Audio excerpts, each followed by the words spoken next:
Hey, everybody. Welcome back to another episode of the Hunt the Wild podcast. I'm your host, Adam Bowlds, and today I'm joined with Elizabeth Brownell, the rookie hunter. And I've got a co host tonight from Blue River Bow Hunting. It'll be Brett Morris. I was going to have you guys introduce yourselves and we'll jump into it. Brett, do you want to go first? Sure, I'll go first. Brett Morris from Blue River Bow Hunting. I'm sure you've heard me on here about 50 times by now. But we do the whole YouTube filming deer and all that kind of stuff and a podcast. So we have some pretty cool guests on. But yeah, that's about it.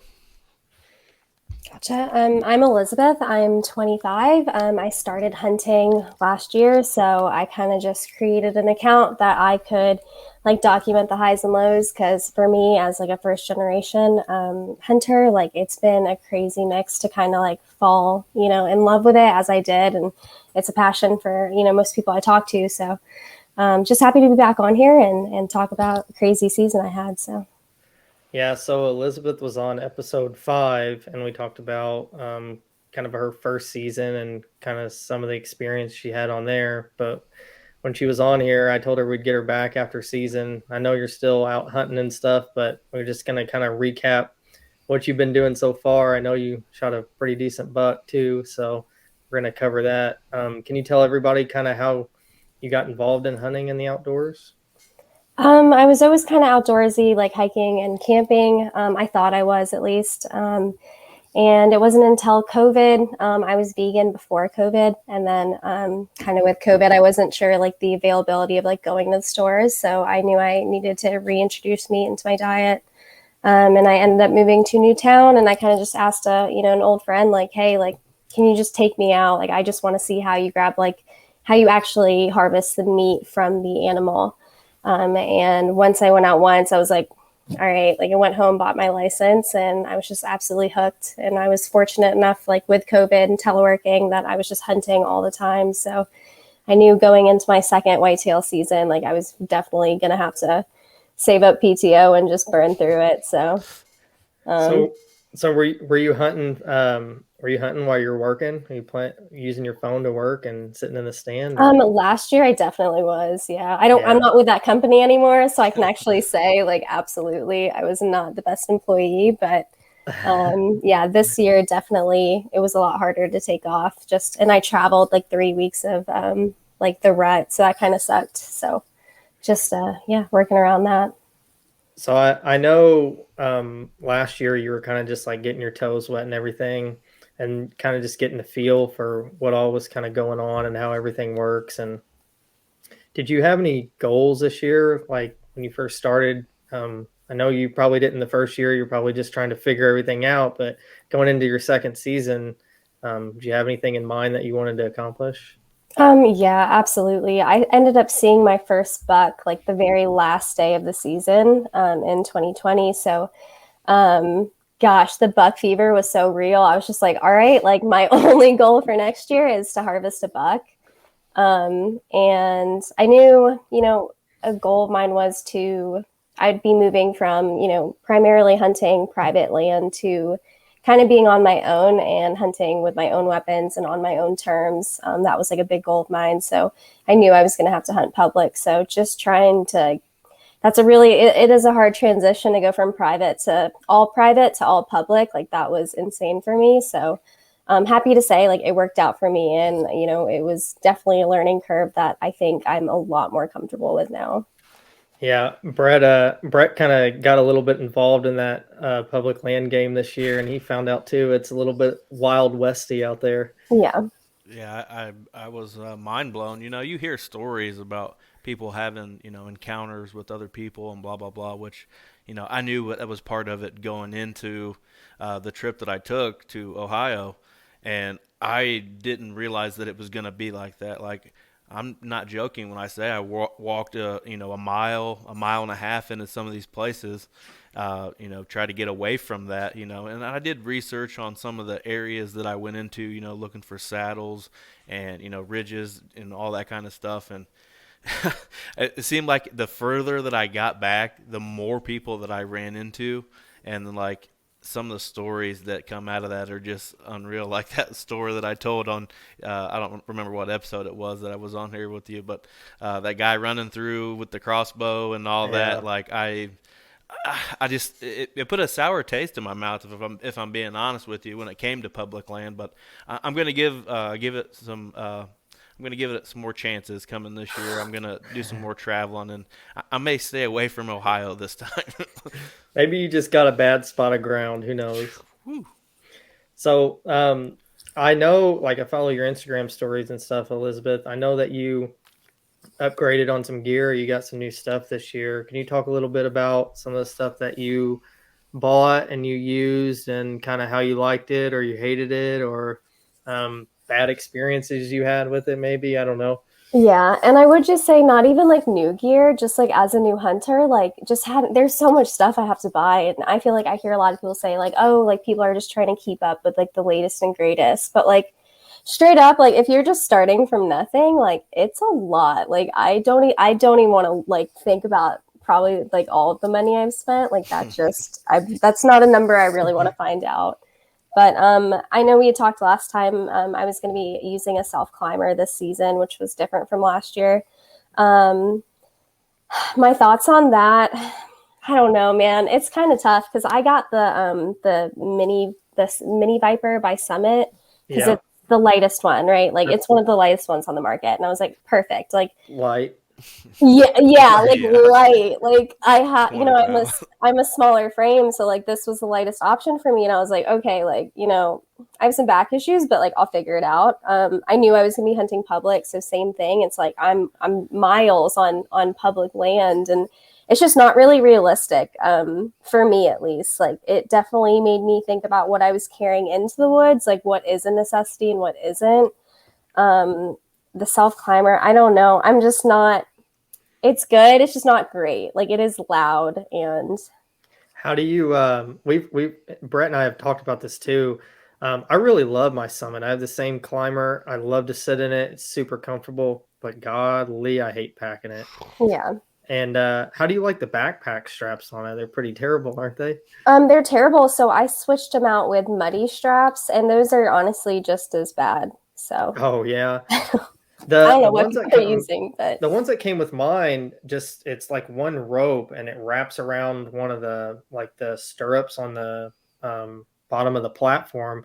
But the thing I noticed, even when you cinch it up, they built them to where they're springy. So every Yeah. time you step, I'm so short, I'm only like 5'6", they hit the top of my muck boots and trips me up all the time. So I'm like always constantly trying to. yeah. That was So one of the first things I found out because like I just tried it on at home with my muck boots, and I was like, okay, like I'm not wearing these boots then. So like I didn't all season with a self climber. yeah, did you take any other gear? Did you buy anything else? So I bought, I knew when like last season ended, I was going to be buying my own muzzle loader. Um, I did. So I got a CBA, like an Optima V2. And I love it. But then it ended up working out like where I bought a house, it was in May. I moved away from like all public land. So I was driving like an hour and 20. And that's where I harvested my buck actually. But I ended up finding federal land that was like so much closer, but it's archery only. So I bought this like new muzzle loader, and then I used it maybe like 4 times this season because the rest was just archery. I know Brett's talked about before a little bit about wanting to find, or his buddy or somebody was talking about wanting to find archery only land. So you might not want to give up that spot because Yeah. he's on the hunt Kentucky. for it. Kentucky has a big public land piece down there that's actually probably not too far from you, actually, and it's archery only. But I guess they do gun hunts there like once a year. I Okay. guess is how I understood it. But I would absolutely love to have a public piece big enough like that near me, archery only, Yeah. because they're not.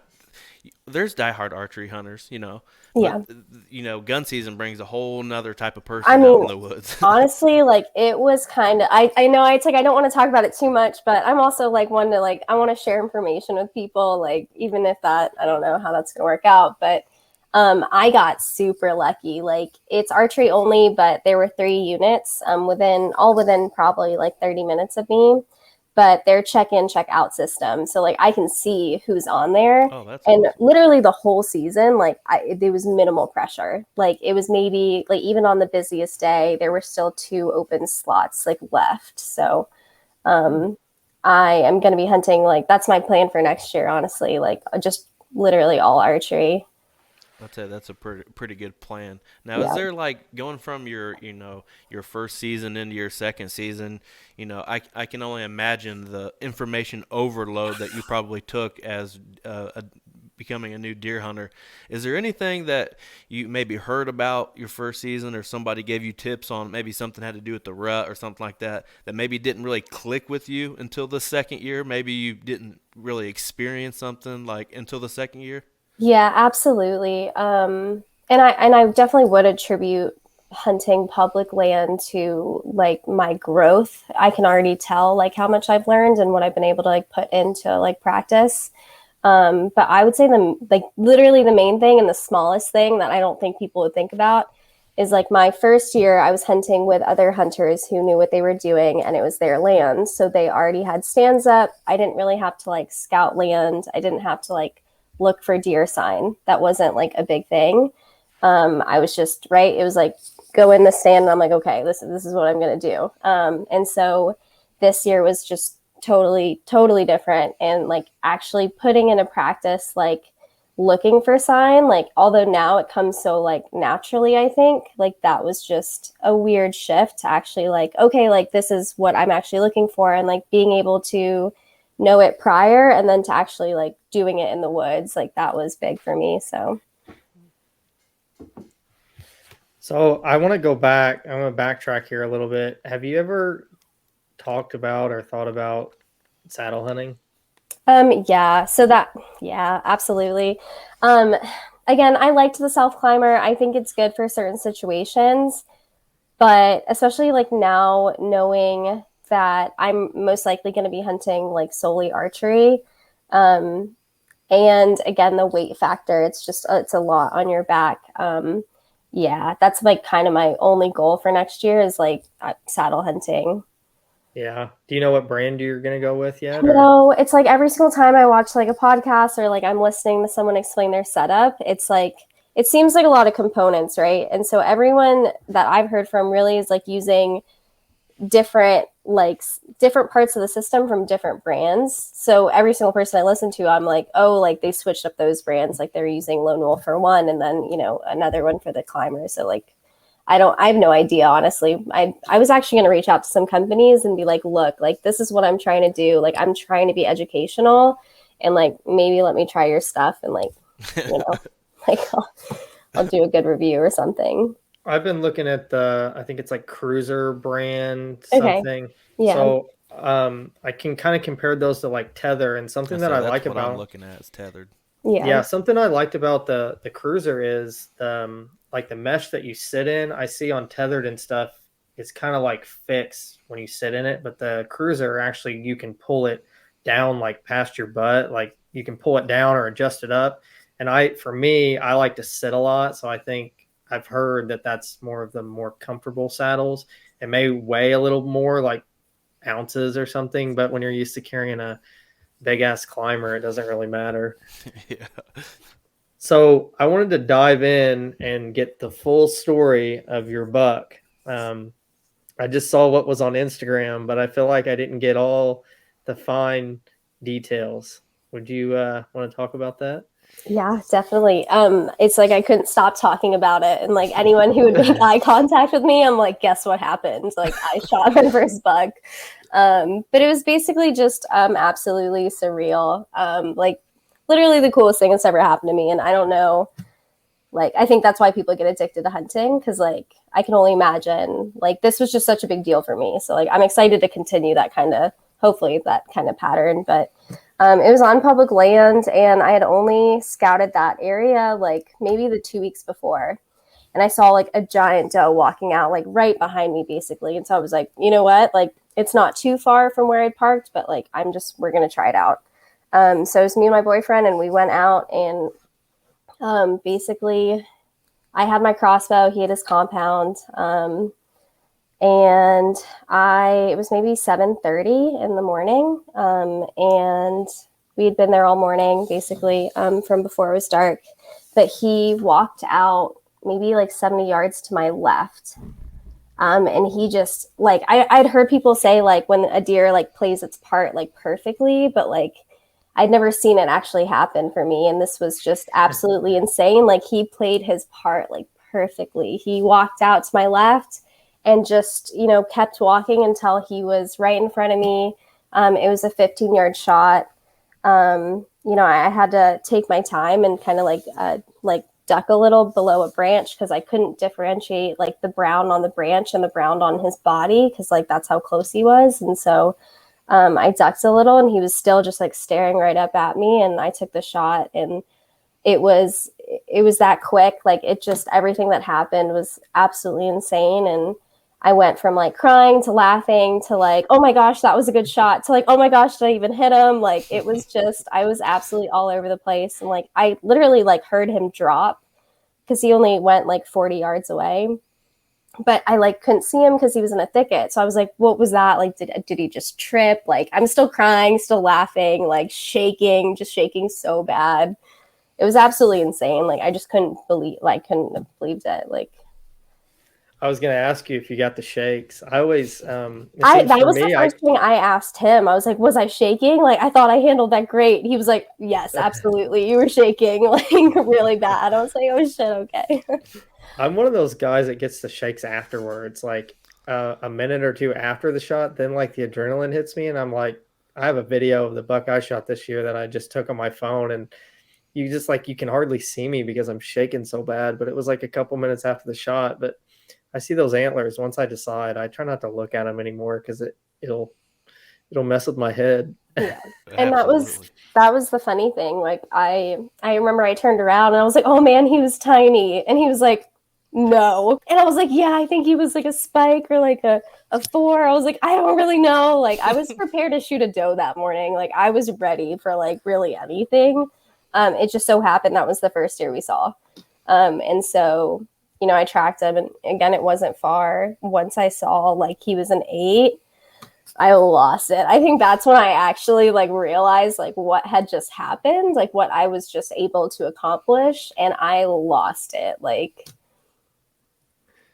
something I always think about, maybe I'm weird, I don't know, but I always think about before like I touch a deer, even like a squirrel or anything that I shoot, I always in my head think about I'm like the first human to ever touch this. Like it's never been like touched by anybody else. It's never been like tainted by anybody else. So like if I shoot a deer and I'm with somebody, like I'm always the first one that lays hands on it. I don't know why. I have this like weird thing about it, but what'd you end up doing with the skull? Did you Euro mount it, or did you skull plate it, having it mounted? No. So I knew going into it, I was like, I don't care if it is if it is a 4-point, like I'm mounting my first buck. Like I wanted a full mount. Like to me, it's just such a special moment and such like a full circle for me to like have started this journey. And like, that was definitely my goal. So I was getting a full mount anyway. I just really lucked out that he was actually like a beautiful 8. So I immediately called my buddy. His family owns like a taxidermy shop, and I just remember him talking about like how many people would like cape out their deer and mess it up, like not leave enough. So I just called him and I was like, hey, like before I do anything, like what's like, because I wasn't really prepared to actually shoot my first buck that day. So you'll never be prepared. I wasn't thinking it would actually happen. So he actually called his dad. He was like, hey, he just told you to bring it. Like, he's just going to show you how to do it. So in the taxidermy shop, like they literally just showed me how to do it. And it was awesome. Cause like, those are the people that I started hunting with my first year. So that was like cool that I was able to do that with them, and they got to see the after kind of. Now, is that something you think you could do on your own now, as far as caping it out and gutting it and all that good stuff? So I already like, I'm fine with like, yeah, I mean, I'm fine doing all of that. I love like, I don't want to say like I love gutting them because I haven't really had like a bad, I know like if you actually shoot their stomach, it's kind of like disgusting. But I don't mind gutting it out at all and doing that. So it was just, I really didn't want to like mess up anything for my buck. Like that was my, kind of my worry there. So I know I asked you when you were on episode 5, and I'm going to see if your thoughts have changed on this since this past season. Are you going to have it scored? Because you told me before you didn't really care about score. Now you kind of and I'm not big on scoring either. The only thing I like about it is to kind of see if the one I shot was bigger. But I'm curious to know if you care about score now and if you want to measure it and try to shoot a bigger one now, or if you're just like, I'm just gonna shoot whatever I feel like Yeah, shooting. no one's actually asked me that. Because that was a question like after I shot it, everyone's like, "What's the score?" And I'm like, "I don't even know what that is." Like, I honestly, and I still don't. Like, I know there's different methods or whatever, but no, I mean, I don't really. I'm not saying I don't care. Like, definitely, maybe there will be a point in my future where like that is something I care about. But no, I mean, yeah, no, I mean, I don't care. Like, I might hesitate if it's like a 6, but I'll probably still take that shot. And maybe, maybe nothing below a 4. But I think definitely as like a new hunter, and this year I only took my crossbow out, but that was just I knew I hadn't given my compound enough time to actually like to be comfortable enough to take that into the woods. Like I want to be as ethical as possible, like always. So I knew for me personally, like this fall I was going to hunt with my crossbow, and then I was going to save that for next year.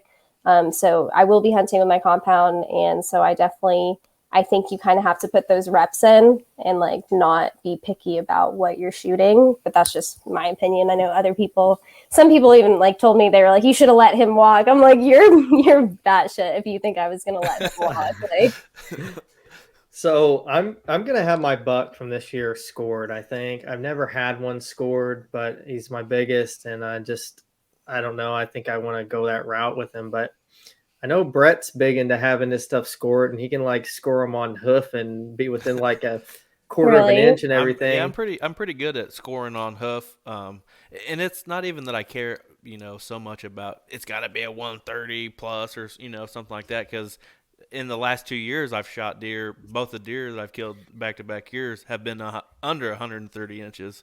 But it's almost like a reference thing to me. Like I'm just like, hey, this is what kind of class that this fits in because I don't know what it's like where you're at there in Virginia, but here in Indiana, we have just this little area that I live in. There's just some absolute monsters near us, and it's like if I choose to shoot one of them smaller bucks, that's my choice, and it's fun doing it. I've had a blast doing some of those, some of those deer. But when you talk about shaking on, a basket rack 8 point, wait till you get a 140-inch Yeah. 8 pointer. This one here on the very end, he scored 137 and 5/8, so it's close to a 140-inch 8 pointer. And I can tell you right now, I couldn't hardly sit in my stand because I was shaking so much Yeah. after I shot. I'm pretty good at keeping my cool until after the shot, and then it's just like an adrenaline rush as somebody hit me with a pin or something, and I can't hardly even sit still, coming out of my skin. But I like scoring, and I can actually do it myself. It's actually quite easy if you have a soft tape, and they actually make apps where you can put in your measurements on everything. It's telling you what to measure out, and it can be really fun. The guys come over, and you drink some beers and pull the tape measure out. It can be kind of fun. Can you explain to me like how scoring works? Like what is it? Like Yeah, it's all based on like you do an inside spread, and then in between each point, so in between your brows and your G2s and your G3s, you take the measurement of how girthy the antlers are all on all those points, and then you measure your tine length, your brow tines, and then it kind of puts it all together for you. And actually really easy to do. It's okay, not hard at all. gotcha. There there is a drying time too. Like if you want to have it put in like a book, like Boone and Crockett or Pope and Young or whatever. Is it what is it, 90 days or It's something? something Or like that, and I've talked to guys that do professional scoring. That's what they do sometimes, and they say that in all the years that they've done it, they've never seen anything shrink. oh, no kidding. That's what. You remember that guy from Bucks Unlimited Yeah. in Kentucky? It's a giant, absolute giant. He shot it in velvet. They said that he had to wait so many days or whatever, and he had it scored again, and it scored the exact same. Huh. So I don't even know exactly what the thought process is on that. Maybe they do shrink. I don't know. Maybe this one just didn't shrink. But I've heard so many different tales on that kind of thing. It all depends on who you ask. But I don't know. I've never had to wait that drying period. I've never shot anything big enough to have to wait that for a Boone and Crockett or Pope and Young or whatever. But that's I would be like heartbroken if if you were like right on the border of making a book or something and it shrunk a half inch and you didn't make it. Like I would be like really mad. Now, Elizabeth, is your boyfriend or the guys you hunt with, are they real big into scoring and all that stuff? Or they not really care about that either? Um, Not that I know of. Yeah, I mean, my buddy in Maryland might, but I'm not really sure. Yeah. Yeah, no, I mean, no one had really asked me. But I mean, I might, but I wouldn't even know how to. I mean, unless I did it myself. But like, how does that work if you actually get it like scored by like? I think so. The last episode, I covered a little bit of that with a guy that's killed quite a few deer that are in the books. Mhm. So, but I'll just kind of like go over it real quick. He basically just said that you can like Google search Pope and Young or Boone and Crockett like measures near you, and probably one within a few 30 miles or 20 miles. It's guys or girls that are registered or whatever that Mm-hmm. are allowed to do it, and you basically take it there after the drying period, prove with your tag when you killed it, Mhm. and from that day forward, they take it there and they measure it. They put it. He was telling me they put it in something and like level it up or something so they can get the exact. There's a little bit of like math to it. I don't really know, but you can Google probably and take it somewhere. I don't know. He said it's probably $40 or $50 to get in the Okay, book, but gotcha. they send you like a certificate or whatever, Mm-hmm. and you can hang that under your deer and tell your boyfriend you killed a bigger deer than him. Or Yeah, when all the ones that I've had scored, like when I've had them scored by somebody, I took them to the Deer and Turkey Expo at the Bow Sport and Travel Show here in Indianapolis, and I watched the my biggest one. I watched him do it, and he literally just had a soft tape. Wrote everything down on this piece of paper. I wish I had this piece of paper close, but it shows all the measurements and then the deductions, which that deer didn't have many deductions. I think it was like less than an inch, and then it just kind of calculated it or whatever, and then it scored 137, and but with my deduction, it would have been right around the 140 mark, which would have made the book for Indiana for a gun kill. So I was just short on that book, and I've made it a personal goal. I want to make that book. I want to make it more in the archery side of it because I bow hunt way more than I gun hunt, and it's just a personal goal. I want to make that book. you care about the book, making the book ever, Elizabeth? Nah, man. But No. more power to you. It's just a personal thing, you know.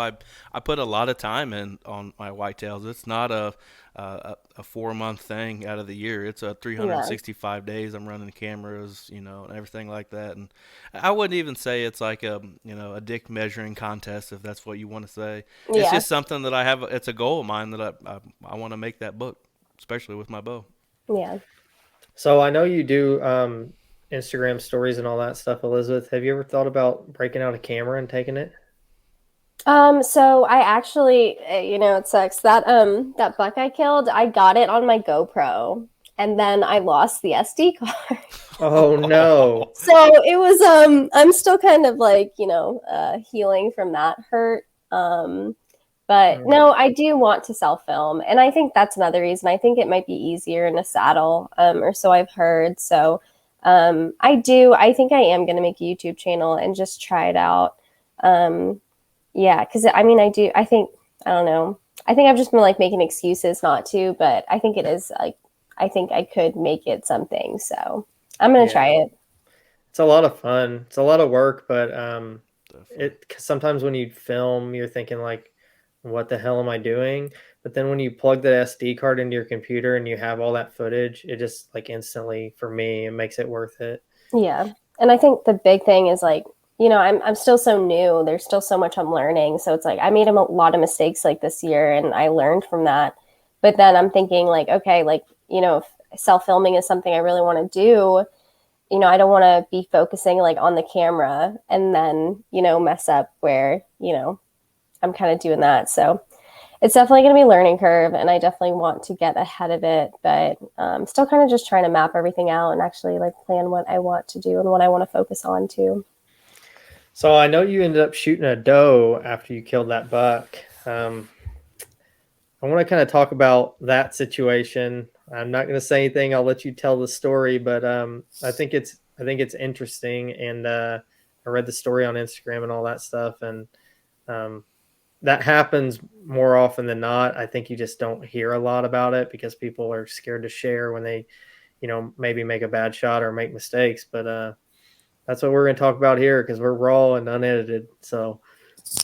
Yeah. So after I killed that buck, I was kind of, I was burning myself out. Like I was just going so much and like not seeing anything or just, not getting an opportunity. So I was kind of, feeling a little like hard on myself. And it was just one morning, it was actually Saturday, and I had about like 5 does like walk in.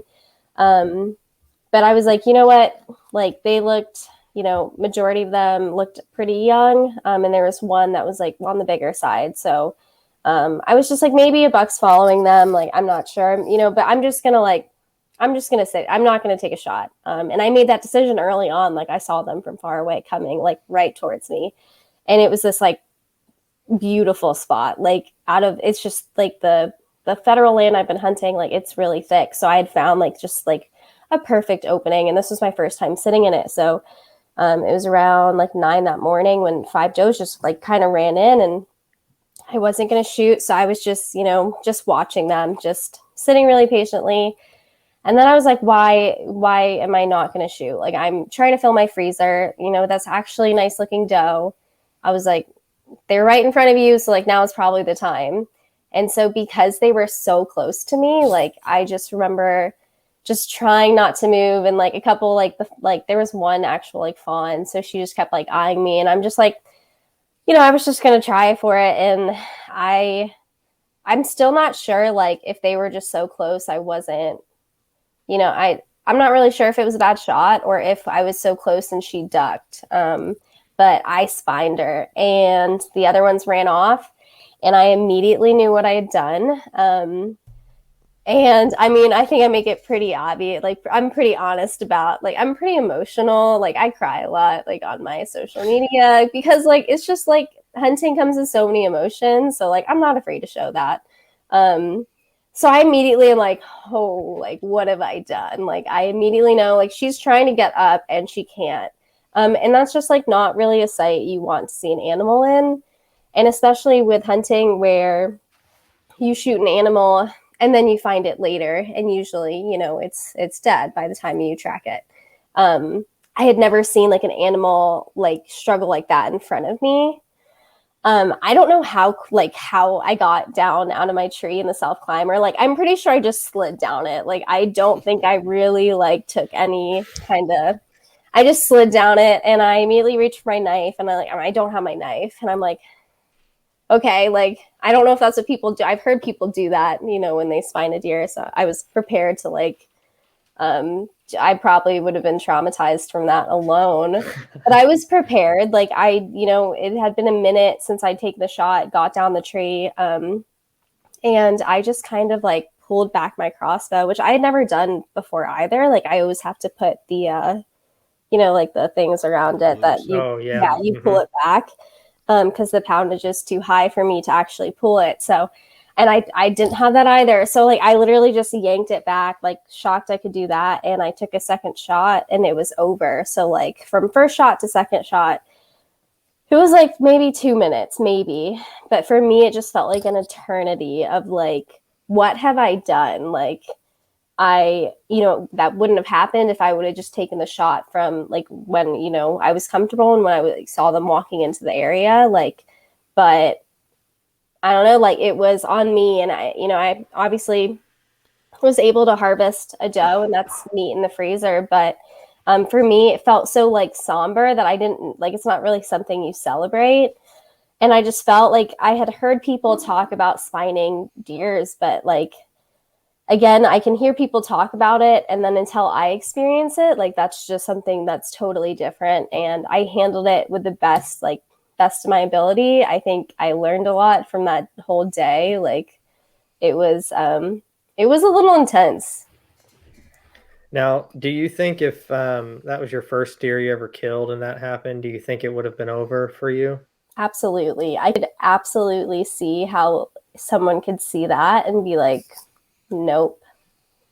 Yeah. Brett, have you ever experienced a Yeah, spine shot deer? when I first got into archery, it happened to me as well. I had two does and a fawn come in.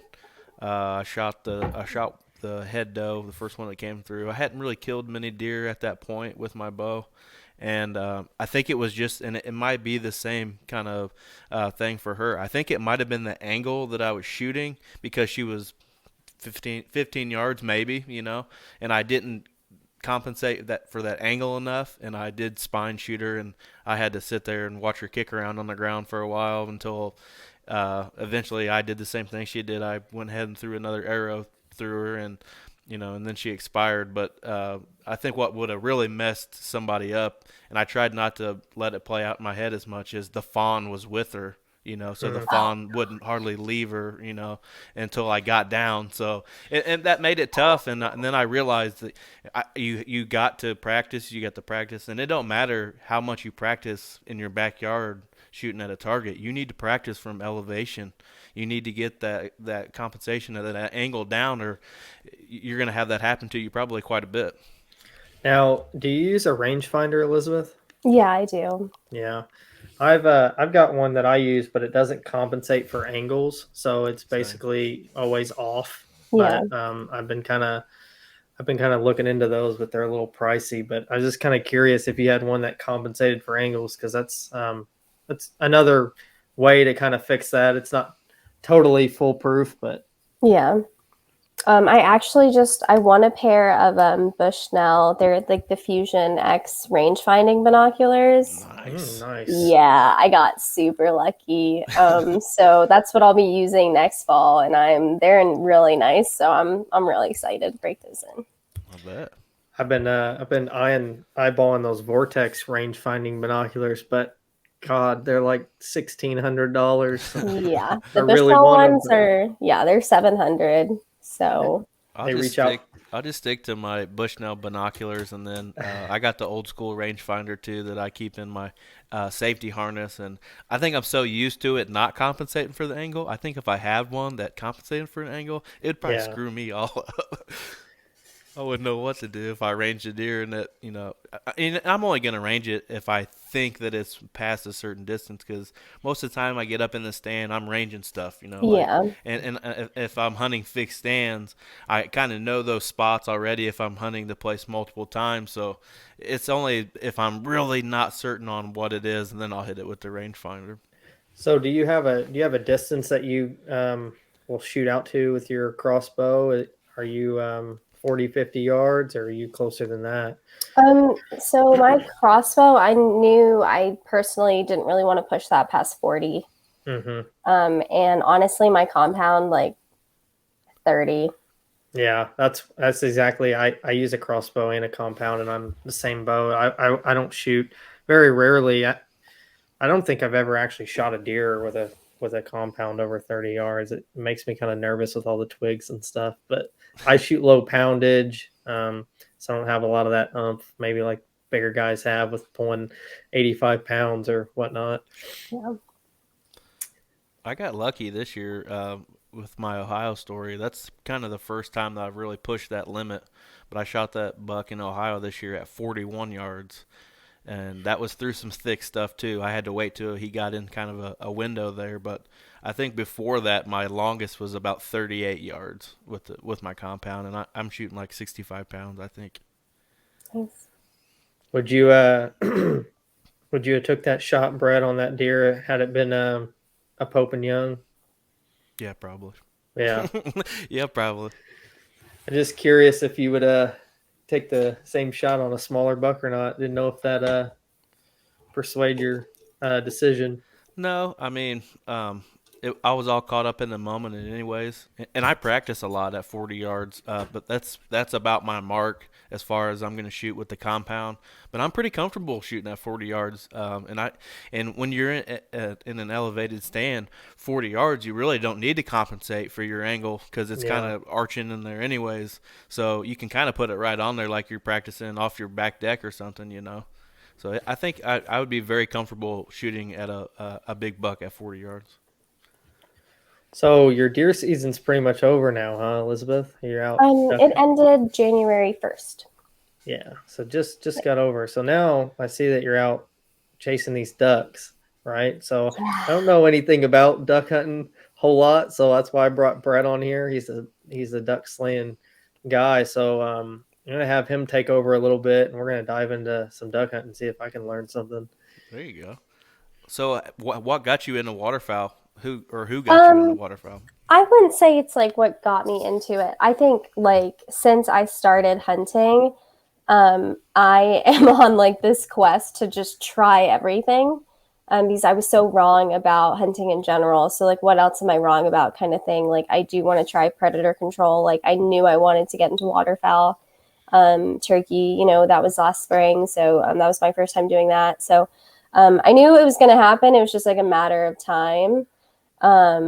And oh my gosh, it is a good time. Absolutely. That's what I tell everybody, when it comes to waterfowl. Because, most people, when they think hunting, they think you need to sit there all quiet, not say anything, don't hardly breathe, you know what I mean? But waterfowl, with the camaraderie of everybody in the blind, you got to have good people with you. You can't Yeah, have that sourpuss in there with you. But if you have a good group of guys and gals that you do it with, it can be so much fun. I mean, yeah, we talk about it all the time in the duck blind. We wish we had a microphone yes. to Like record. everyone's mic'd up. Yeah, Like, everybody's mic'd up because I mean it would be some pretty raunchy conversation yeah, sometimes, but absolutely. somebody would probably listen to a podcast that was like Duck Blind Chronicles or something like that. Yeah. It'd be a pretty good one. That was like one of the first things I immediately felt. I was like, where whitetail is like therapy, right? Like it's a spiritual thing, I think. And it's such like you're by yourself in the woods, like with your own thoughts.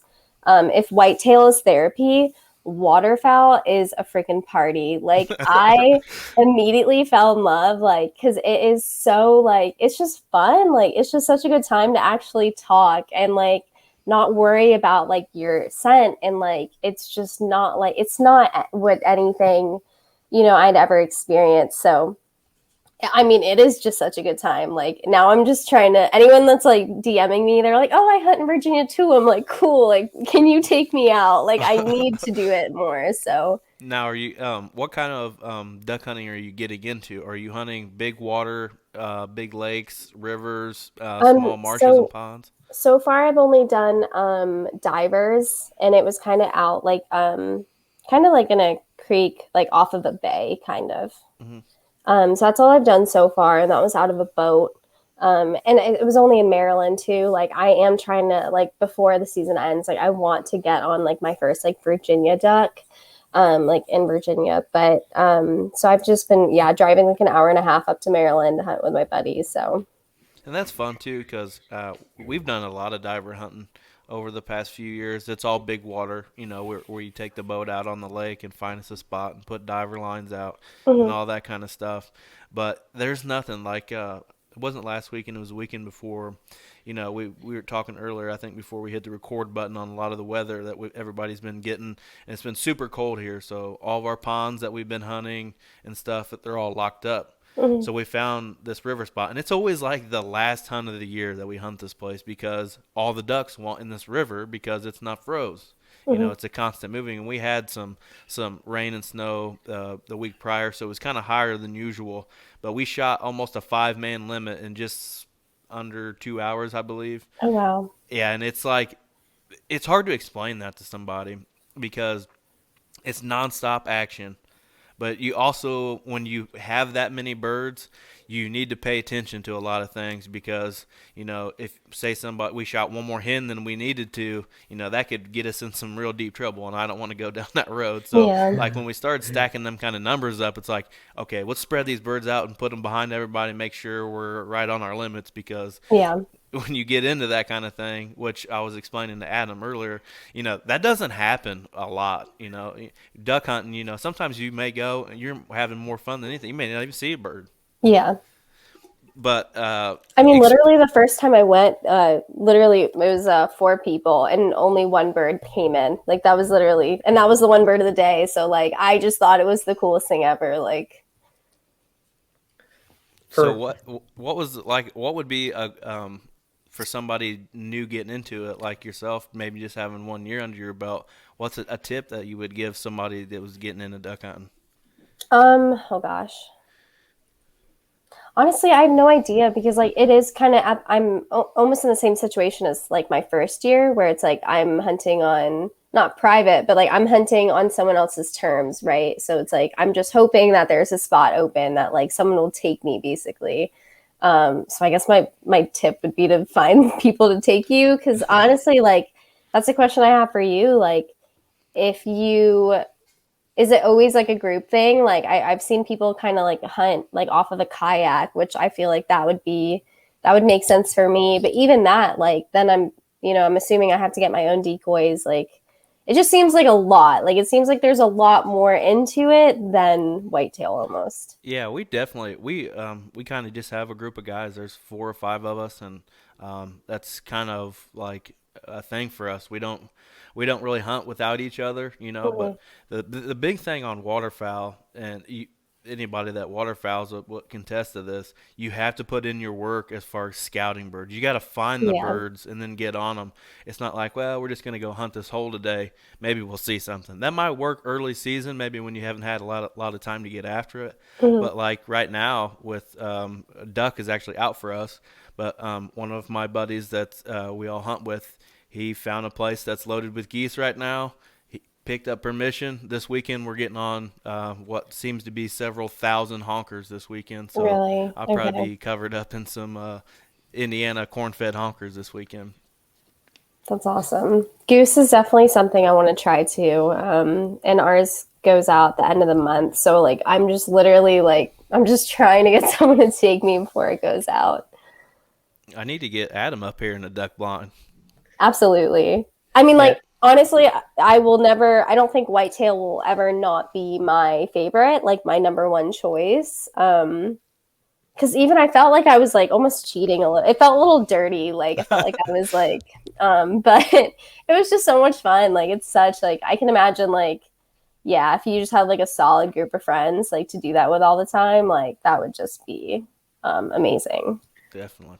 do you have any trouble spotting which ducks to shoot as far as when it comes to like Um, you can kill two of these and one of these and all Yeah, that? so like I've only gone out a couple times, so it's like I have yeah, like I'm just shooting when someone tells me to shoot, honestly. So like I haven't really gotten to that point. Like I bought a couple books on like ducks and I think that is kind of like a crazy skill because like especially divers, like they're so fast. Yeah. They're just like zooming on by and I can't really I don't know. So I'm like, what is that? And my buddy's just like rattling off every Yeah. single one. And I'm like, you're the coolest person ever. Like, I'm like, you're so talented. Like, how do you know that? And he's like, a big thing is like, yeah, just like watching their silhouettes and like flight levels too, right? Like Mhm. certain ducks only fly at certain levels. So like, I am trying to pick that up, but there's just so much I want to learn. There's so much out there. So it's definitely, I'm glad I liked it. Like it was such a good time. And I do think if I bought waders and then I didn't like it, that would kind of suck. But Yeah. I know Brett's talked a little bit before. Me and him have talked, or I've heard on his show about waders. Do you have any recommendations on what kind of waders work best for you? Because I have no idea about that kind of I went stuff. through my years. I've been duck hunting since like 2007, I think it is. So I've been doing this a while, and I've had a lot of good people to teach me. Not to go back on your question, I'll get to it in a second. But I went to Vincennes University for conservation law enforcement. A DNR officer has to be able to identify a a bird by just the wing. They just can hand you a wing, and you got to be able to tell them what it is. So waterfowl ID came a lot from that. But Mm. the more that you do it, the more you can pick those birds out. Like my dad tells us kind of a famous story. We had this place, flooded corn, had an unreal amount of ducks in it, and there was probably 200 to 300 birds working us at once. And out of all those birds, I picked a pintail out, and I said, "There's a pintail in this group. I don't want nobody to shoot this pintail because I'm going for it." Like I wasn't trying to be a dick because they probably couldn't even see it anyway. There's birds flying all around us, and when we popped up to shoot them birds, I shot that pintail. Like I was so focused on that one bird, but it's not even necessary. Like you can see the flight pattern, the head. I mean, there's just a lot of things that come into play. But to go on your question about the gear, I went through so many pairs of neoprene waders over the years that I was sick of buying neoprene waders because sometimes I get into some thicker stuff, like some thorns and stuff, and they were ripping, and I'd have holes, and then I got wet, and then I got cold, and then I got pissed. So I went and bought the nicest pair of waders that I could find. They were retailed for $3.99, I think it was. I took them to the cashier at Gainer Mountain, which was going out of business. She rang them up 175, and I couldn't have been happier. But the ones I have are Frog Tog Migrator 2.0s. They're breathable waders, Yeah. and they have like an insulated section in the inside. Like I can zip that out and just take that completely out of my waders. Yeah. But they're super comfortable too. Like those neoprenes just can be really heavy on you at times, if that makes any sense. Yeah, it definitely does. I posted a review like once I bought mine, and I went with the Cross because I love their boots, so I knew I wanted to kind of buy more of their stuff. But once I posted it, all the comments on that TikTok were like, "Nope, you should have gotten breathable." And I was like, I didn't know that was a thing. So then I'm like looking into it. I'm like, yeah, okay. Like I can see how the neoprene is a lot heavier. Hmm. Yeah, I mean, I can see the benefits. So that might be, I'm gonna stick with this for now. But since I just got it, but that'll probably be a next like future investment is like Have you gotten yourself like a nice jacket yet? So I went with it's Drake. Mid-season Yeah, jacket? yeah, it's kind of like their I can't remember what they call it. It's like it's a mid zip, and then it's like Yep. fleece on the bottom, and then on Yep. the top it's and it's so funny because like I've been hunting like whitetail is my favorite, and I put so much like time and money into it. And I just realized when I bought that like I haven't really gotten myself a nice like whitetail hunting jacket. And then I saw that, and I immediately was like, "Yep, I need it." Like I immediately bought it, and then I was like, "What am I doing?" Like, I have the I exact same love it. jacket actually, and we I'm were a big fan of that jacket. Drake makes some really nice stuff, and we were knee deep in that river a couple weekends ago. It's 22 degrees outside or whatever it was, and that's all I had on was just that Drake jacket. I think I had a hoodie on underneath it, Yeah, but I was perfectly fine. It could have been 10 degrees, and it wouldn't have bothered me that much. yeah, It's definitely nice to spend a little bit of money and protect yourself on that kind of thing. yeah, definitely. So, for a guy who's never been in a duck blind, I don't really know how all that camaraderie and all that stuff works, but are you the only female that's in the duck blind? How does that kind of work with a bunch of guys? Do you ever feel out of place Um, or anything? Again, I've only gone out like a couple times, but so far, yeah, I am the only girl. But that's not like anything I'm not used to. Like I work in a male dominated field as well, and whitetail especially. Like the friends I have had made like hunting, like they're all guys. So it's just kind of like the nature of the game. And I it's funny because I made the social media accounts to meet more women that hunt. And they're just like, it's not really, there's not a lot going on. And there is, but it definitely is like easier to find guys to hunt with. So it's not anything different. I think the exciting thing was, and definitely like the camaraderie part is seeing other people like do well. Like I love that.